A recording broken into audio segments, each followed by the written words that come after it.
Well, hello there, and welcome to the Dana Spencer Show, where we talk about solving problems, building relationships, quitting corporate, and the freedom to walk in our God given purpose.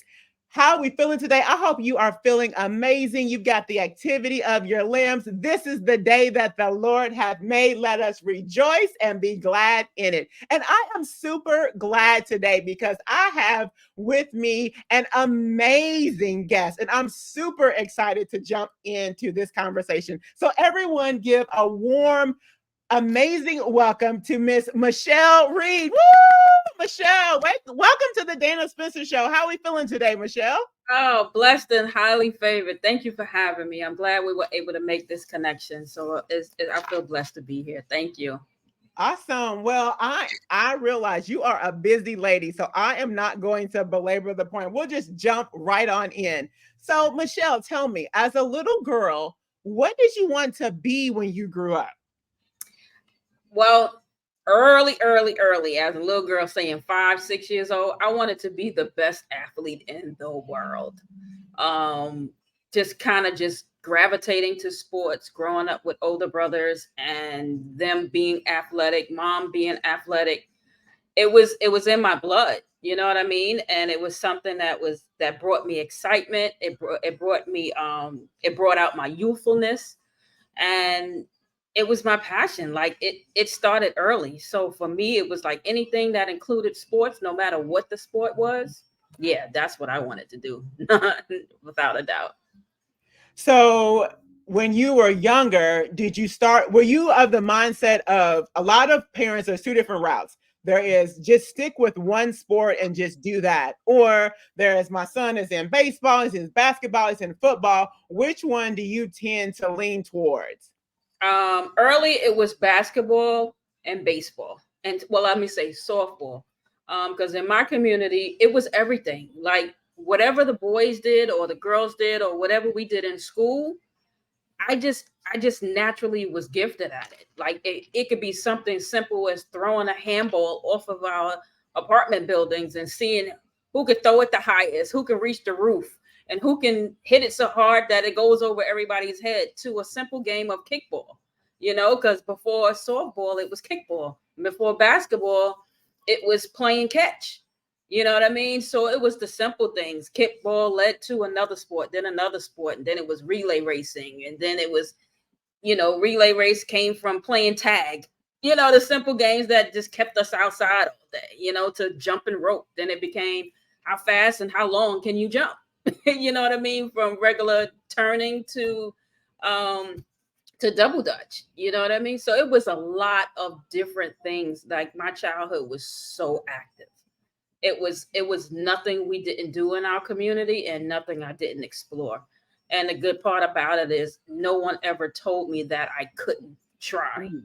You know what I mean? Which made it that much more fun to learn, because whatever I did, it brought out the fun in me, it brought out the talent in me, and other people saw it early, which made it that much more exciting for them to make me a part of it. Yeah, that's so good. And you're making me go in a different direction, but what about that one out there who, thank goodness you didn't have anyone in your life to tell you what you couldn't do. Oh Because yes, I did. oh, you did? Oh, Okay. I had a lot of those. I had a lot of those, and usually it was from friends who didn't understand that girls could be athletic too, Mm. right? And then we're talking about years ago, and we ain't gotta go into numbers. I'm okay with my age. I'm 50 years old, and I'm highly favored. I'm blessed, and I'm beautiful. I'm okay with that. But back Absolutely. then, the way sports is now, where it's accepted by every just about everyone. But back then it was like, okay, girls, you're supposed to wear a dress, you're supposed to jump rope, you're supposed to skip rocks and things like that. Nah, I wanted to get down and dirty. I didn't have my mother put me in a dress. Yeah, she regretted that early because my stockings had holes in it by the time I got home. My little patent leather shoes had scuffs. And my little yellow dresses just didn't make it back yellow. Oh, you did not scuff up your patent Yes, I shoes. did. And you know how serious the patent leather shoes was. They were serious. Oh my goodness. So you Yeah, so decided, it started even early. with all of that, you were just athletic. So how is, you grew up and, sounds like you were outside a lot and active, whereas that's completely different now. How is that hurting? And this is just your opinion, obviously. Mhm, How is that hurting our generation in terms of, you were outside playing kickball and whatever ball you could get your hands on, mhm. whereas now it's all about the electronics. What do you think is going to happen with all of that? It's a big disconnect because how we communicated, how we engaged, um, our exercise, even like in this day and age, like the obesity rate is high because we do so much sitting and so much stationary stuff. Like when I grew up, everything was active. We didn't want to be in the house. Like if you got to a certain age when the street lights came on, you knew to be home. Anytime before that, we wanted to be outside. If it was raining, we wanted to be outside. If it was snowing, we definitely wanted to be outside. It was the snowball fights and making it, taking the sleds and pushing each other in the sleds and all that kind of stuff. So we just made activity out of everything. And that's the scary part about today because there's so much sitting and so many stationary things that takes away that activity that it increases health problems like weight gain, diabetes, high cholesterol, and even attention deficit. You know what I mean? It's like you focusing too much on staring at a screen. Like how many times we wake up every day and the first thing we pick up is our cell phones or check out emails. You know what I mean? Instead of just being grateful, saying, thank God I woke up today. Let me do my normal routine and get out the door. The first hour and a half of the day is looking at our phones to see who reached out to us or what's on social media. And instead of just thinking, like, you know what, let me go to the gym, let me go for a walk, let me do something energetic. And that's the part that's really, really scary because it takes away the engagement that we had as kids. And then we grew up with that engagement. And now it's to the point where as adults, our connections are different because of, so much telephone and so much access mobily and through technology. And even for myself, I'm guilty of that. And I became more conscious about picking up the phone and speaking to people, especially those who mean something to me, that means a lot to me, to the point where I'm like, you know what, if you have a birthday, yeah, I'll shoot you a text to make sure that you up and about, and then I'm gonna call you, opposed to just relying on that text to be my sole way of just saying happy birthday or Mhm. Merry Christmas or Happy Thanksgiving. It's just the little things like that that keep us connected. But technology is disconnecting us, and especially our youth. Yeah, yeah.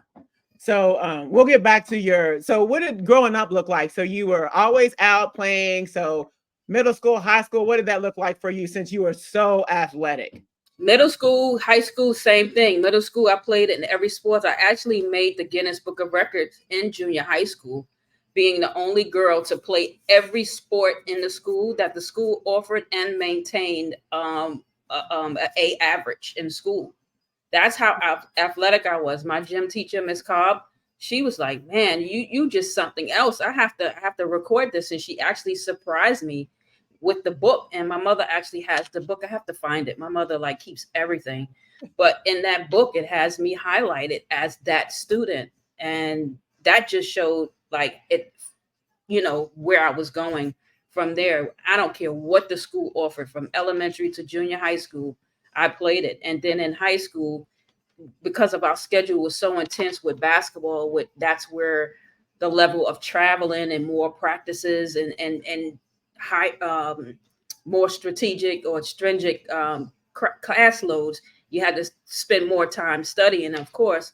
But then the two sports for me in high school was, of course, basketball and softball. And softball is actually my second love from basketball. I played everything: flag football, football, soccer, volleyball, all of it. Like you name it, I played it. I played it. But my two loves was one basketball, two softball. So I'm just thinking about how expensive that was. You said there was now you have brothers and sisters. I have So brothers. I grew up with four older brothers. I have brothers and sisters on my dad's side, but I wasn't raised with them. But I did grow up with three older brothers. so three other brothers, and all of you are athletic. I'm sure that cost a fortune. You would not believe it or not, because the schools had so much equipment, we were able to take advantage of that. You know what I mean? And then we had programs like the Police Athletic League, and then we had people that will come through the neighborhood and make donations. That was, we didn't have many after school programs at that time, but we did have relationships with community where a lot of those sports equipments was donated if the parents didn't already put their money in a pool, or somebody's parent brought it for us already. Somehow, some way, I don't know how it worked out, but we always had sports equipment. Always. Somebody had a basketball, somebody had a kickball, somebody had a handball. Like, we was not short of any sports equipment. And again, because of our relationship with the schools, they always let us take certain things home, and then we can always bring them back. Yeah, absolutely. So, okay, you played, your number one was basketball and then softball. So what did college look like to you? Where I'm sure everybody in the world was reaching out to you, like, we want you to come to our college. So what was Yeah, that like, having to figure out like what one college you're going to attend? that was very, very difficult because in my starting my sophomore year in high school, I started getting letters from college, and I'm speaking Sophomore from year. the Division 1 level, Division 2 level. At the time, I wasn't too much aware of Division 3, but our target was always D1. That we aimed high, and I literally had hundreds of letters coming every week, just about every month during the season of any school. Literally, I had a pick of the litter. I could close my eyes and say, okay, you know, and go anywhere. And that's, as a blessing as that was, it's also a curse because it makes it difficult to choose the right one when you have so many options. So you really have to find the tools and depend on your coaches to help you figure out how to make the right decision based on where you want to go with your future.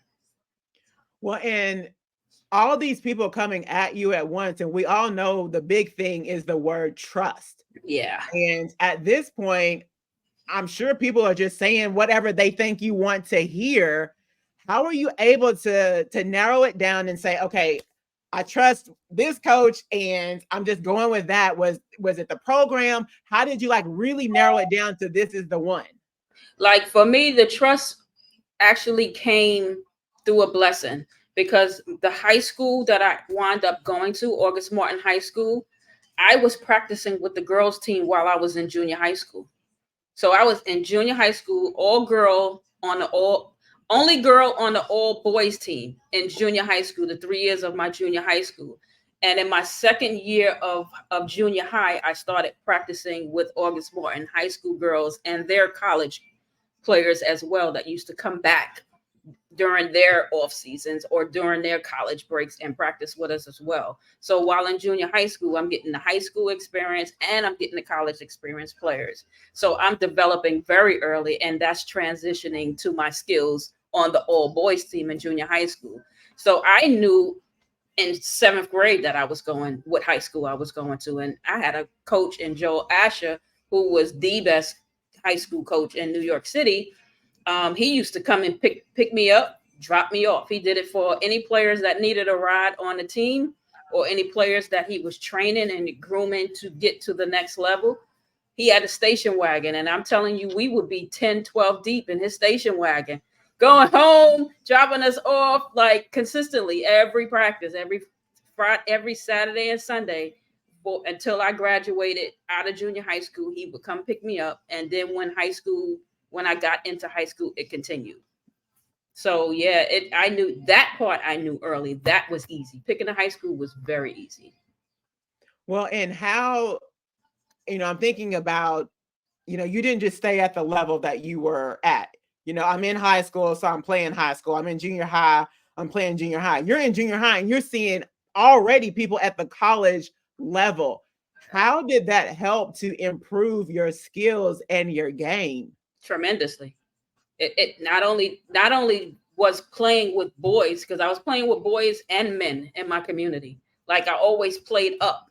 I didn't like playing with people my age because I love the challenge that came with playing with people better than me. And boys, of course, they naturally was athletic and strong and taller. And me going up against them just made that transition into playing against the high school girls and the college women that much more intense and exciting for me, because I thrived off of that. I was like, I got really frustrated whenever I played against people that was I was so much better than, because I didn't feel like I was getting better. I felt like I was playing bully ball. You know what I mean? So when I went up against people that was better than me, and then people that was coming under me, I was able to, kind of mentor them to be better, because that's how you graduate. You help the ones behind you, and the ones in front of you help you, and you just kind of carry the torch like that. But I loved it. I really did. But the most difficult part was transitioning from playing with boys most of my life to playing with just girls in high school. That was my biggest task to figure out. Like, because it's just something about playing with and against boys that just took my game to another level. And then I used to get bored playing with girls because I was just that much advanced in the game. But playing against a lot of the girls that were in my high school or at that high school and college level, they had the symbolisms of playing against the boys because they were just as aggressive. They came from, similar backgrounds as myself, whether they was playing against boys themselves or learning the game at a stronger level. So eventually the transition became, a little more simpler to bear with. So, what are a couple of tips that you would say to someone out there who is, so much better than the people that are around them, and to not get the big head, right? And Mhm. not to go the wrong way, because you can go either way with that. You could have very easily said, you know what? I'm better than all y'all. I'm about to go rest because y'all need to catch up with me. You know what I'm saying? So Yeah. how are you, what are some tips that you would recommend? Because I love the fact that you were training, other people as opposed to just saying, you know what, I'm gonna go rest till y'all catch up with me. Yeah, no, I don't know what it was, but I always been humble. Even to this day, there's certain things about my past, playing, like even saying I played in the WNBA. People either know that already, but they're likely to hear that from someone else first. And I'm kind of growing out of that to share my story. And that was one of the reasons why writing my book became so comfortable, because I've always been humble about my achievements. So helping someone else came natural for me, just like somebody else was helping me. And that's how I was taught. If someone is there to help you, it's only right that you continue that tradition. And to this day, that's very important to me. Even if I'm not playing right now, it's important for me to share my humble beginnings, my progress, my journey, and allow that to be something that people um, use along their path, and however parts it play in their lives, because it all matters. Like, there were people before me that set the groundwork for me. I set the groundwork for those coming behind me, and so forth and so forth. And that tradition should always be, for me, this should always be a way to give back. And that's something I'm very, very adamant about. So I think about when you say you're, very humble versus, branding. Mhm. It's hard to brand yourself and be humble at the same time. So what have you had to learn, or you can say marketing, however you want to put it, if you are not, telling other people about you and what you're doing, and we'll get to the book in just a second. Mhm. Um, what would you suggest? What have you been able to do in order to be like, you know what, I have to brand myself. I have to let people know my story. I need to get the word out there, but you're humble at the same time. Yeah, because you use two key words: branding and marketing. And those were words that I didn't hear much when I came as I was playing. Those are words that are popular now and more heard of now. Like, I know now that my branding was important, but I wasn't taught that part of the business, because that's where the business side of the game, of the sport, of life comes in. And I didn't learn those key ingredients until late. You know what I mean? After I already stopped playing. Like, even in the WNBA, you saw players getting marketed, but the ones that got marketed in the WNBA was the marquee players or the face of the league. Everybody else was just kind of just, formulating spots on the team, and you get in a commercial because you're an extra or something like that. But the focus for me, and I would say for me, I'm speaking solely, that branding and marketing wasn't pushed or taught to me. That's something um, that I learned as I began to educate myself on the business side after the game. Right, because you're too busy, being, practicing with the boys and Right, doing all these things to make right. yourself a better athlete and not even realizing there's a piece of this branding and marketing thing that I knew nothing about. And now, Nothing. like you said, it's like second nature because you have to brand yourself, you have to market yourself, or else you won't be on a team. That's correct. And that's the key part of that is when you have highlight films, that's your marketing, right? And although I had films that coaches would look at, or game, all the game films that they would have, the coaches would send them. No one said that those game films were marketing me. You know what I mean? No one said keep those because that's part of your resume. No one taught me that. And I'm sure there's a long list of athletes who can say the same thing. And that's why that message for me is important to share. When players, whether you're male or female, your brand starts when you decide that you're going to take on something as a lifelong journey or part of your lifelong vision. Once you say, you know what, I'm going to pursue this to the wheels fall off, that's when your branding starts. That's when you start marketing yourself. That's when you start saving your films. That's when you start looking at it from a perspective of this is a business. Because whether you realize it or not, the people around you already looking at you as a business, but you have to have the mindset that now this is how my business and my brand is going to be ran, and now I need to educate myself on that so I don't becomes a product of someone else's vision for me. Let me create my own. And that's big because if you don't have a vision for yourself, someone else will have one for you, and it may not be for the best interest of you. Yeah, that's so good. So what would you say? What are a couple of tips for somebody who's out there? And I mean, all of this might be they're in college, they're playing basketball, and they're like, "Oh my goodness, man, Michelle's dropping, she's dropping some nuggets." What are some things that you would suggest to them about how to make sure that they're marketing themselves and make sure that they're branding themselves so that if they don't have a vision for themselves, how do they catch that vision so that they don't get taken advantage of? Create your own vision board. Get yourself one, go to Staples and get a big board, and whatever you see, set no limits. Like you have a limitless ceiling. If you see yourself as being a junior high school all-american, and then a high school all-american, and then a college all-american, and making it to the, put all those pieces on that vision board. Start seeing it now. Start living as if it's already done. It's already happening. It's you are the brand, you are the vision. If you say, you know what, I want to make $1 million in a year, put on that vision board your $1 million, and under it, map out how you're going to do that. What is it going to take for you to do that? And it's not easy.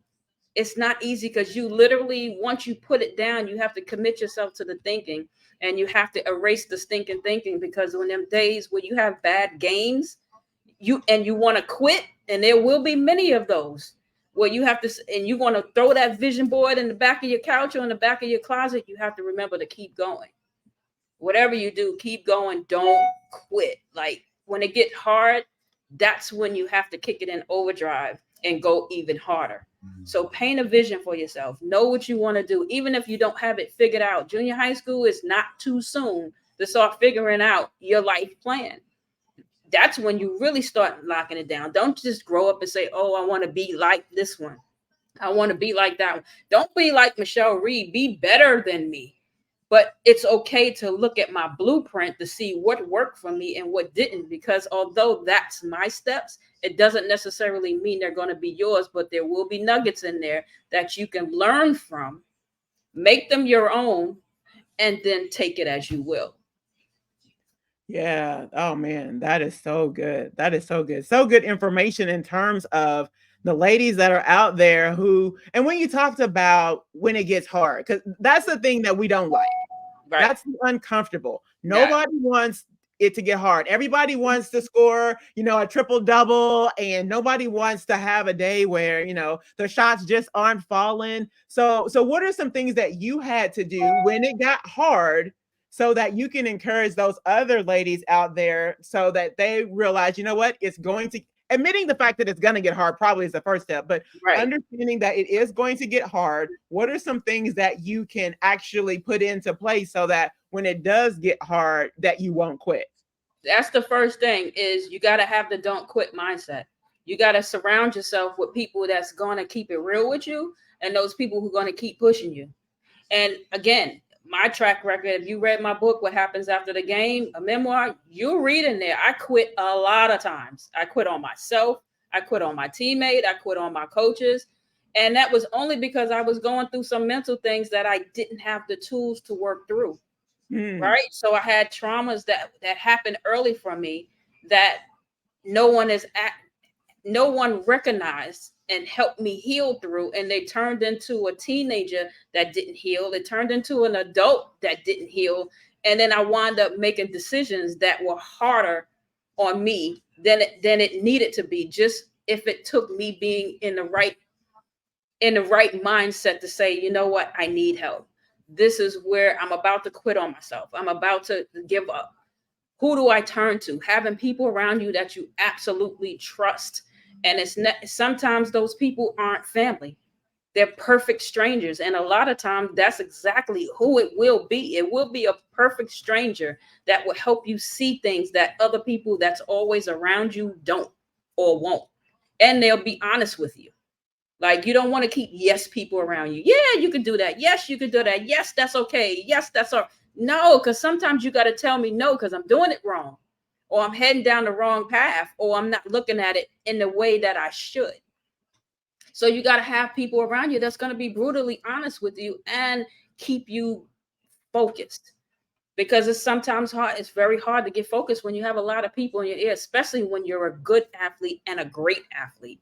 You have a lot of people around you, and everybody's agenda is not in your best interest. So you have to sift through those ones who are there for you and who are there for them. And it's a lot of those. And a lot of the times, unfortunately, it's friends and it's family. And you gotta have somebody who help you see, see who those safe people are and who those safe people aren't. And that's big. That's where the mental health part of it comes in. That's when saying, you know what, I can deal with this, but I can't deal with that. Who can I turn to help me? And a lot of times it could be athletes like myself to be like, you know what? Yeah, I've been there. Let me share with you how I did that. And that's why it's important for me to speak to as many youth who would listen, or many athletes who would listen, because I guarantee you something or many things that I already did, they are either dealing with or will deal with. And whether and one way or another, me sharing would give them some insight to do their own research, find their own answers, and find their own safe people. Yeah, and trust is such a big thing. And to your point, all these, and just social media probably wasn't as big, back then as it is now. So you think about all of the people that are in your life back then. And so now you have all those people, and you have social media and people with an opinion, because everybody has an opinion. Right. How are you able to silence all of that, focus on your game and your craft and your academics? Like, how are you able to silence all that noise? It was easy for us then because we didn't have social media. There was no social media. You know what I mean? Everything you heard about was either in the newspapers or it wasn't. You heard about it through word of mouth. So now you're at a game and you instantly it's viral. So the 10 people or the 50 people who was in the gym at your game, or the 100 people that were in the game at the time watching our games, it stayed there until everybody, you know what I mean, shared it. Like, oh, you seen that game? Oh, you seen that move? That's how word got out. And then you read it in the paper the next day. But now it's instant. Like, you got people filming the game and everybody see exactly what you're doing at the time that you're doing it. So it's very hard to silence the noise now. And that turns into that's a practice. That's a everyday practice. You got to wake up with the mindset of saying, you know what? It's certain things that I know I'm going to hear today. There's a lot of good things I'm going to hear and a lot of bad things I'm going to hear. And it's a lot of things that I cannot take personal because everyone has an opinion. You can't take personal many things. That will be the one thing that will break you more than anything, is listening to the opinions of others who really are irrelevant. Only thing that's really present is what you think of yourself. Because the noise becomes true if you start telling yourself it's true. Right? So it's like you can sit here and tell me, oh, I'm an ugly duckling. I don't look good in glasses. My dreads are too long and too this and that. And I look at you and I can either believe that or tell you, look, I'm fly. I don't know about you. Let's keep it real. You know what I mean? Like, so we get to tell ourselves what to believe and what not to believe. And that's the first part of having control of your thoughts, is knowing what's true and what's not, and knowing your opinion is the only opinion that truly matters. Yeah. So how do you, okay, so you have the opinion, your opinion is the only one that matters. Mm-hmm. But then what if there really are some areas in your life that you don't have the right opinion of yourself? Mm-hmm. How do you handle that situation?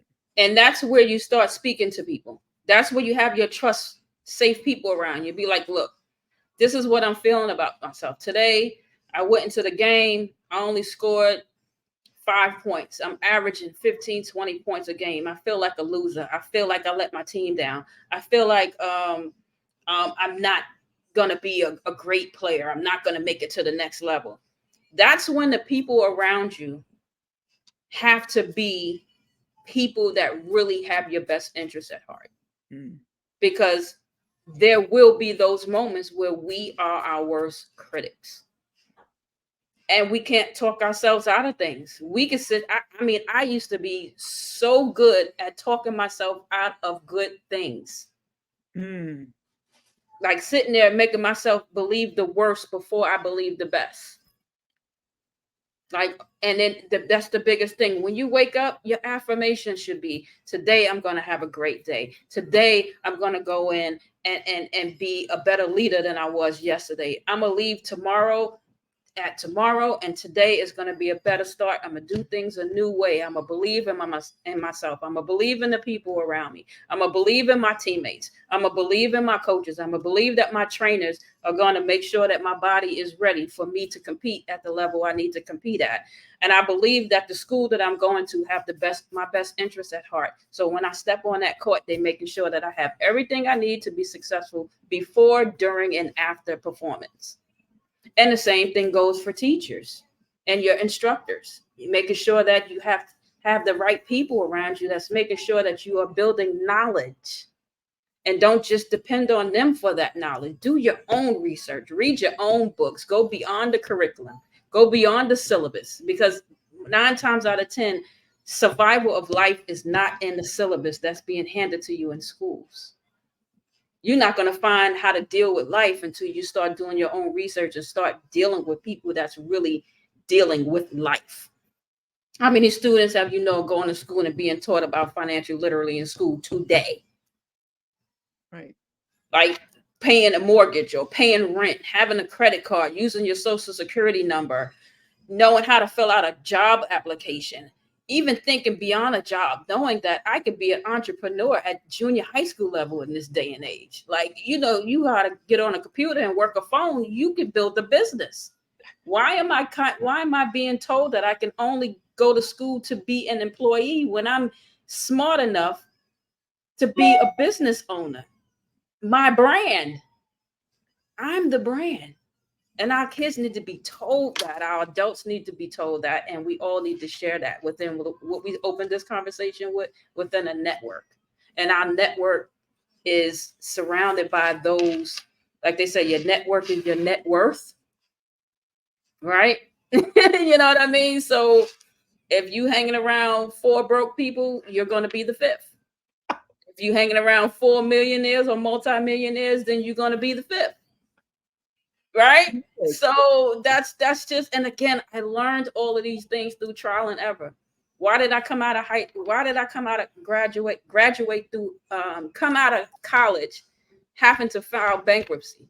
Because I was never taught about financial literacy. I never taught that when you get a credit card in the mail, whether you applied for it or not, that you're not supposed to activate it if you can't pay it back. I'm thinking these credit cards are a part of my scholarship until that statement came in the mail and said minimum payment. we wasn't paid athletes then. You know what I mean? All we had is our scholarship and it paid food, room and board and the basics. We didn't get no spending money. You had to take out loans for the extra spending money or call home and ask for it. And if you come from a low income family like I did, on a single parent home, you had to limit those calls. Right? So you had to figure it out. So those credit cards looked very appealing when you couldn't call home to get everything you wanted. And then you graduate with debt that you had no way of knowing how to pay it back, because all of those college courses I took, none of them taught me about how to survive economically. Oh, wow. So that's where it's important for us to have these conversations with our students and our student athletes, that is going to be a lot of temptations out there, but you have to be mentally and physically ready for it. And 90% of it is mental. Yes. So how has, like you said, back in the day, you didn't necessarily get, a full ride or stipends or, NIL money or getting paid to play. So how is that changing the game in your opinion? Well, I had a partial scholarship when I played at JUCO at Sullivan College. They covered everything except for part of the room and board. Everything else was paid for. When I went to Division I and played at Western Kentucky University, I had a full scholarship. Division I basketball, they covered everything. They just didn't give us the pocket money to get the sneakers and the extra gear and the play money. But they made sure those major needs that they promised my mother, I had. So I had my dorm room, I had my 3 meals a day, I had my sweatsuit, my gear, everything I needed to be successful on the team. But today, you have the NIL now. My Lord, I would have loved to experience what that would have felt like. But then when I think about it, it kind of scares me, because I knew financially I wasn't educated and ready for such a responsibility. If someone said, "Oh, I'm going to give you $1 million to wear my sneakers," back then, I would have blew that $1 million, because I wasn't in position to learn how to make that money work for me. Yeah. Right? And I was taking no classes to teach me how to make that money work for me. So you're throwing all of these blessings at me financially, and all I'm thinking about is where I came from and how the struggle is real and how I don't want to struggle, but I'm also remembering how much I don't have and how much I want to buy. So I'm going to buy the car, I'm going to buy the clothes.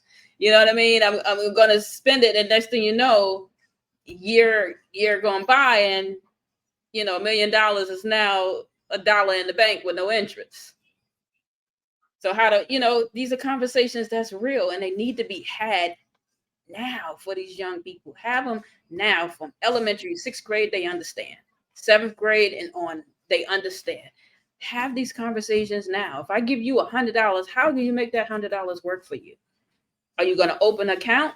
Are you going to put 50% in the account and then have fun with the rest? Because you want to have fun with it. You just don't want to have it and feel like you're obligated to always save it. You want to save some, have fun with some, and then invest some, so you can feel good about having the money. You don't want to feel bad about it, feel like you're always going to struggle, because that's a whole different mindset. You don't want to grow up with the struggle mindset.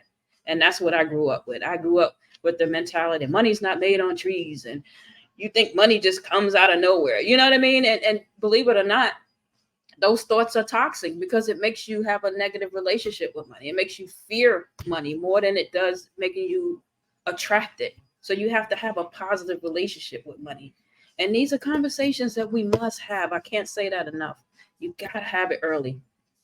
You got to have it before those mistakes start, because those mistakes do come. And with these nils in place now, yeah, unfortunately, a lot of student athletes are going to learn the hard way before they make the right decision.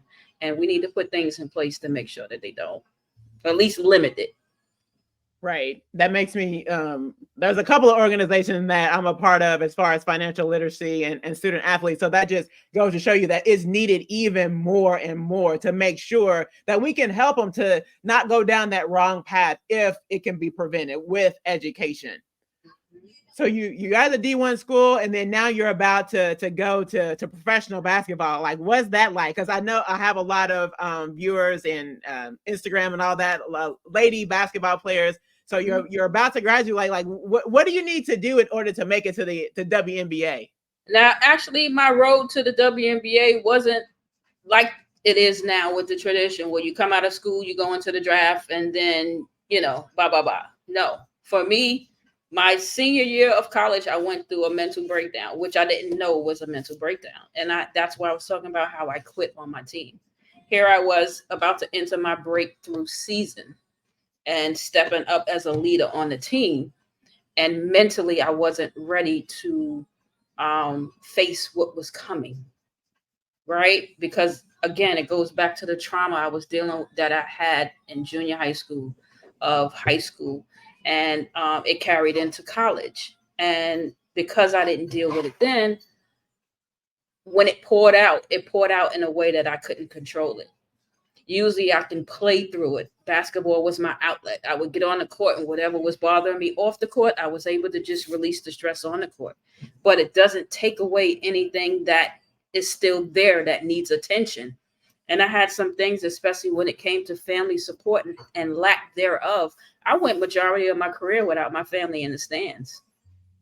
So you can imagine being an All-American, you winning city and state championships, you winning player of the week and player of the month and Newsday, article All-Americans and things like that, Sunbelt championships and all of this. And my family is not there to witness it with me. So you see people with their family in the stands, and after the game, they're coming down, they're going out to eat, they're celebrating, they're la, la, la. And I didn't have that. So in my senior year, it was as you know, the last home game of the season is senior night. And on senior night, I didn't want to be walking out with a family that wasn't mine. And at the time, my mother was battling cancer. She was in recovery of a cancer surgery, and therefore couldn't travel. And my mother was always just a caregiver. Like, she just always took care of family. She didn't travel. Her life was vested into us. She did absolutely no traveling. So for her to get on a plane or on a train by herself was foreign language, totally foreign. And then her being sick and expecting that wasn't going to happen. And unfortunately, I had 3 older brothers that, for whatever reason in their lives, wasn't as present when, you know what I mean? And that hurt. That snowballed into something that I wasn't expecting to show up for me when that time came. And I quit on my team the middle of the season because of that.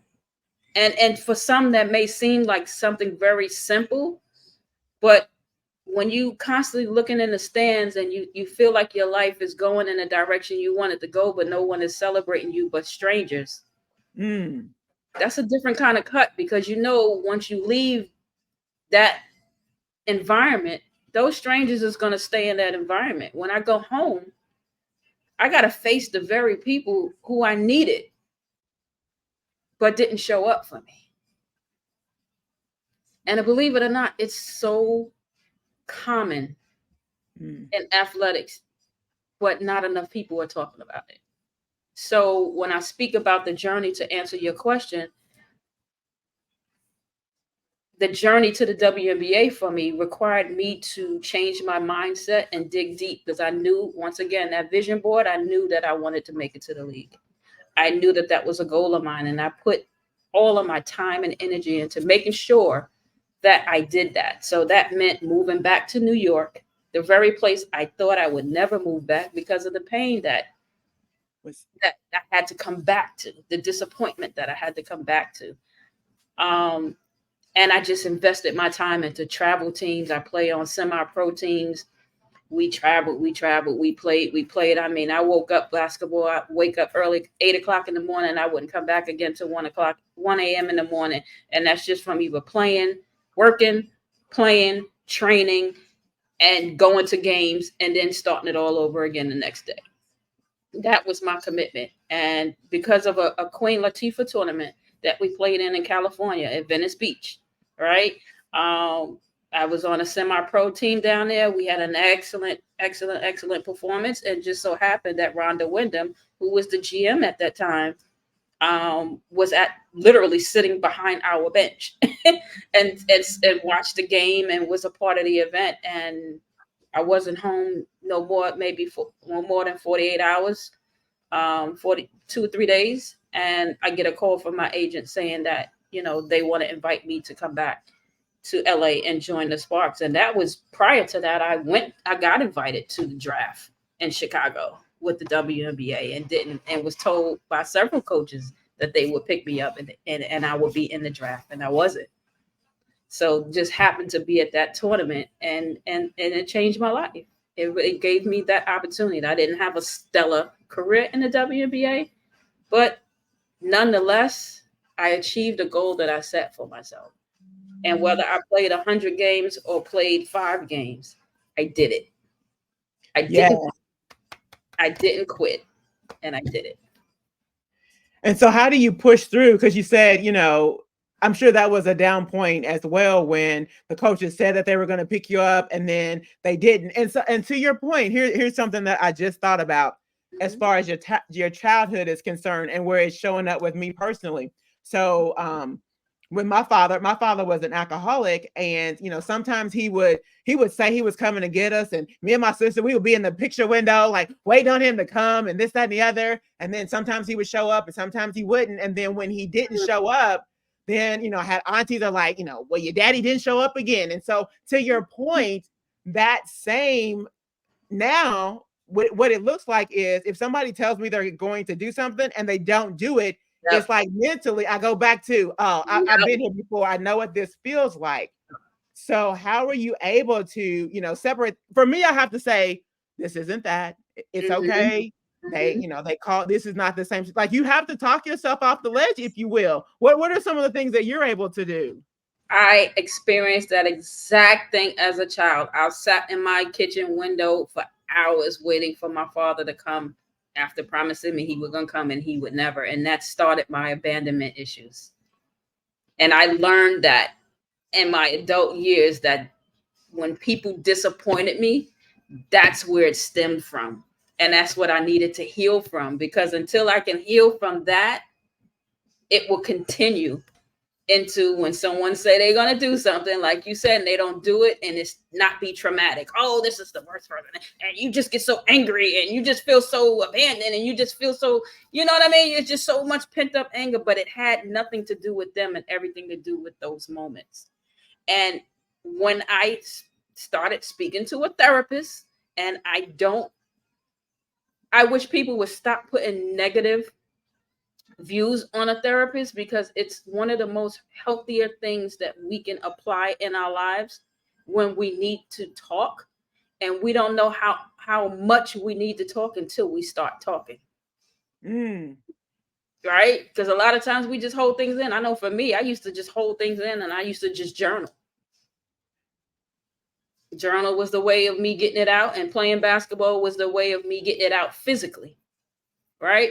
So when I learned to start facing those moments, and pinpointing exactly where it started and where it was manifesting from, that's when I started healing from it.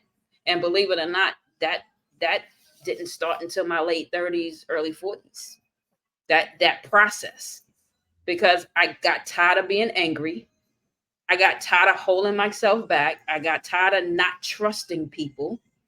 I got tired of pushing people away just by the simple little things. Like once you say you're gonna do something, you don't do it. Oh no, no, that's it. I'm done. right. I'm done. Yeah. You know what I mean? And it's like, but I was pushing some of the wrong people away because it had nothing to do with them. Everything to do with me and how much I needed to heal. And every lesson is an experience that we learn to grow through. And today I just look at every situation like, okay, when this happens this way, Lord, what am I supposed to learn from this? Because this is happening for a reason. There's a lesson that you're trying to teach me here, whether it's my fault or whether it's the fault of someone else, or whether it's something that just needs to be seen. What am I supposed to learn here? So I don't take everything personal. And then you begin to look at it. And then you just pray on it and be like, you know what, just wait and see. Because sometimes it reveals itself and sometimes it doesn't. Or sometimes it just takes a while. But it usually do reveal itself. And that's what I practice to this day. If something goes a certain way and I don't understand it, I sit in it. And I don't sit in it long though, but I sit in it to understand that, all right, my mind, my thoughts are going in a way that's not healthy. So let me pull that back. Let me just listen to what this is supposed to teach me. Let me write it down in my journal. And then let's just see what happens. Don't take it personal. Everything happens for a reason. Whether it's good or bad, it happens for a reason. And just be okay with the outcome, regardless of what it is. Because life is gonna happen. It's just a fact that life is gonna be good and life is gonna be bad. Once you tell yourself that and you start living in that, you begin to understand that you just control what you can control and let go what you can't. And that's how I live my life at this point. Yeah, life is going to continue to life, to your point. Life gonna keep on lifing. So tell us about this book. We book. Tell us about your book. Believe it or not, we just talked about it. Oh, Literally, like everything we spoke about from my childhood to where I am with my mindset, we just literally spoke about half the book. The only thing we didn't go into detail is the exact stats of my college career, my exact stats of my high school and all that. But, you know, besides the growing into the learning to grow into an entrepreneur, and I've watched some of your videos you've done, the interviews you've done, and learning how to take my skills as an athlete and transition it into something tangible that I can touch and turn into a business or turn into a career. And I think that's part of the book as well, is just learning how to look at money differently, learning how to look at relationships differently, learning how to be vulnerable enough to say, you know what, this is who I am, take it or leave it, hate it or love it. It is what it is. And that's literally what happens after the game is about. It's about me being as transparent and authentic as I can to empower, inspire, and educate the reader through every journey of my life. yes, I love it. I love it. And we will put a link to the book as well, just in case somebody wants to go from start to finish instead of the way we presented it today. And so yeah, I definitely love that. So what's next for Michelle? We're promoting the book, and if somebody was out there listening and they're like, man, I can relate to everything that she's saying, do you have a mentorship program, or if they wanted to work with you, they wanted to connect with you, what does that look like? Okay, so right now my goal, because I'm dealing with some things medically, and unfortunately I'm about to have a surgery at the end of this month on my back. That's absolutely necessary at this point. But once that the healing is done with that, I want to go on a book tour and have the very conversations we're talking about. I want to go into elementary schools, junior high schools, colleges, even going back to all of my alma maters, from college to all of those levels, and speak and connect with student athletes. I want to engage. I want them to understand who I am, why I am, and where I am. And that's one part. The other part is to build a foundation, start a foundation, the Michelle Reed Foundation, which allows me to continue my charity work. I love to give back to communities. I love to give back to people. I'm the type of person where if someone is standing in front of me in line, as a single mother or a single father in the line, and they don't have enough to pay for their groceries, I'm the type of person where I'll pay for it and I'm not looking for anything in return. If God bless me, I like to bless others. I just had a sneaker drive for Christmas where I went to was at an event that allowed served dinners to teen homeless individuals. And from that, he had a bunch of individuals who had on socks and flip flops. And it wasn't an option. That's all they had. And we're the dead of winter in New York City. And we know New York City cold is real. Okay. And in that specific night, it was raining something horrible and it was cold. And I'm like, here we are in this day and age, one of the richest countries in the world, and we are unable to make sure that our teens and young adults have proper shoes on their feet. So I started a sneaker drive and just said, at first it started with me going to my closet and seeing what I can donate. And then I said, you know what, if this is something I want to do, I can only imagine if I put it on my social media page and see how many other people may want to contribute. And I wound up just, putting out the word, having a flyer created and put it on the page. And quite a few people stepped up and we were able to provide sneakers to those teens. And actually to the point where the CEO of the company got on a 20-minute call with me just to say thank you for help. That's what I want my foundation to be built on. I wanted to speak to young girls in their athletic careers because I can personally speak from a young girl coming up and going up into my teens, and I can speak from a female perspective. And I want to build a network around student athletes to give back to each other and to give back to other athletes. Yeah. How important is building relationships? Super.